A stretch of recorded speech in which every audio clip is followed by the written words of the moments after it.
Before I go into detail into the agenda for the event, I noticed that our esteemed guest, Commissioner Jason E. Glass, is here today to say a few words about the importance of addressing opioid-related trauma in the communities of Kentucky, the Appalachian region, and the nation at large.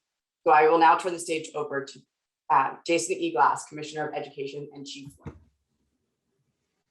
Thanks so much, Hannah. It's great to connect with all of you this morning. I come from a family of educators and have always had a passion for learning. And one of the biggest lessons that I've learned in my career in education, both as a student and as a teacher, is that trauma is one of the most significant impediments on a child's ability to learn. The trauma the child experiences may have far-reaching effects on the brain that limit their ability to learn and perform in the classroom. And that's what we've got to overcome.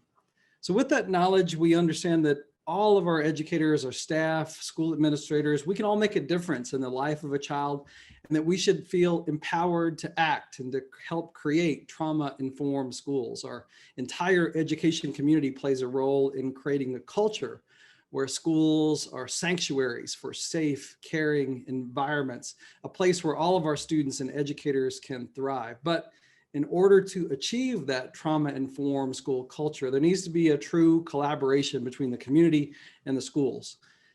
After graduating from high school here in Kentucky and attending the University of Kentucky, I landed my first teaching job in Hazard, Kentucky, which is in the eastern Appalachian mountainous part of the state. And there I taught world civilizations and geography. And I grew up in a small Kentucky town called Brandenburg, which is near Fort Knox in Louisville. And then again, as a teacher in Hazard, I saw the connection between the school and the community and how important they are in supporting each other. And when the school needed the community was there, and vice versa. When the community needed the school was there to offer support.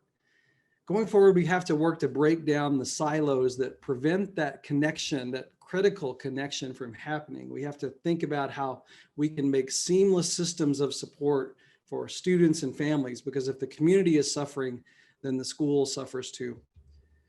Research and practitioners have to work together to implement and discover more evidence-based practices that help us address the complex issues that arise when childhood trauma, adverse childhood experiences, and their significant impact on learning and development manifests. During the summit, you're going to hear the highlights of what we know works well and where there are gaps in the evidence that require more of this research. In addition, you're going to work to develop a deeper understanding of the commitment to equity in education, because every student's needs matter and they must be addressed, especially those who have been historically underserved. Kids from affluent backgrounds and communities tend to do well on our assessments because they have the supports in place necessary to keep them focused on that academic work. And the fact that kids from privileged backgrounds have additional opportunities to explore beyond schooling, more help in homework, more resources overall when they do struggle, that's the foundation upon which this achievement gap that we all work to eliminate is created.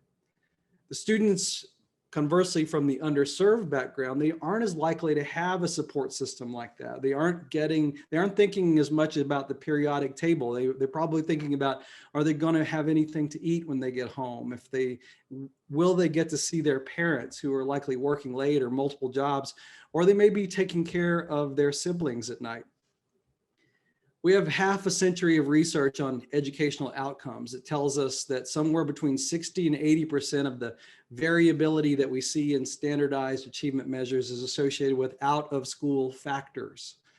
So what achievement gap are we really measuring? Where is that achievement gap? We spent some time, my wife and I did, living in Iowa. And my wife is a teacher and she worked at the lowest performing elementary school in the state. And the school was in Des Moines, Iowa, and it served a population of approximately 90% African refugees, kids from Ethiopia and Somalia and other war-torn regions. These were children who'd seen and experienced horrors and atrocities that most adults that are listening into this summit can't even imagine. I can remember once she told me about a student she had, Abdi Fatah, a third grader in one of her classes. And Abdi would fall asleep repeatedly during the school day. And every time my wife turned around, he was nodding off. And when Sarah asked him about it, he told her, "Mrs. Glass, it's all these babies. I'm up at night changing their diapers and feeding them. The mamas are working at night. It's only me with them." This was an 8-year-old child. So imagine trying to get that kid excited about the Iowa test to basic skills. I want to be clear, I'm not saying that the measures don't matter or that Abdi didn't need some help when it came to basic knowledge and core skills like reading. Certainly he did. But at 8 years old, that child demonstrated extraordinary personal responsibility, executive function, caring, and selflessness. Abdi had no achievement gap as a human being. As a human being, that child was already distinguished. So we also, I think, while we acknowledge trauma, we also have to acknowledge that all of our children have incredible gifts that we have to lift up and recognize. If we can better understand our own biases and start to understand needs, systems, and practices that perpetuate trauma and equities within our schools, within our children, within our families, then we can create a better world where all of our children can thrive. When all schools and districts are implementing trauma-informed practices, it will mean that schools are truly places where students feel psychologically safe, connected to others, and where they can build resilience and expand their experiences and well-being to reach all of their unique potentials. And let's not forget our staff members working in schools, who also have the need to feel safe and supported in order to teach and support the youth entrusted to their care. Many staff have experienced the same kinds of childhood trauma that our current students are now going through, and those adults also need supportive environments.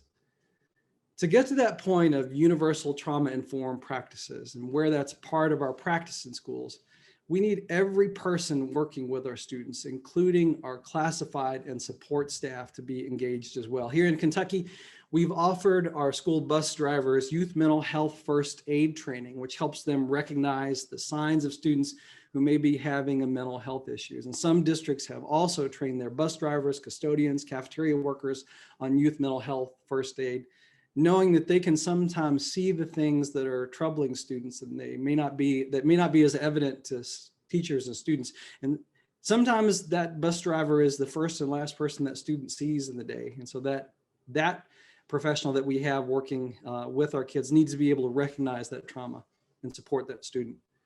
We need to make sure that our district staff members working outside of classrooms are getting the same kinds of professional supports as our teachers and certified professionals, while also expanding opportunities for our certified teaching staff and administrators to also learn about and implement these practices. It is past time that we honestly talked about the inequities in our education system in terms of our resources, in access to power and inclusion, in decision making, and in revisiting President Bush's powerful words about the soft bigotry of low expectations and how that persists in public education. To achieve the vision of a trauma-informed and equitable school system, REL Appalachia has put together an action agenda which details the steps that you can take in your own school or community. And throughout this summit, that action agenda will be highlighted and there will be opportunities to discuss that with others. This work is vital and everyone should be able to find a place to engage with it and expand your practice. We need a whole child support system that identifies and responds to individual needs and circumstances as they arise, instead of having systems that ignore trauma or exacerbate inequities. This is the only way to develop schools that heal and lift. For a state like ours in Kentucky, with a higher than average proportion of youth with adverse childhood experiences, the investment of our time and resources in this effort now will pay decades of dividends later in helping to create better citizens, a better workforce, and a healthier, happier Kentucky.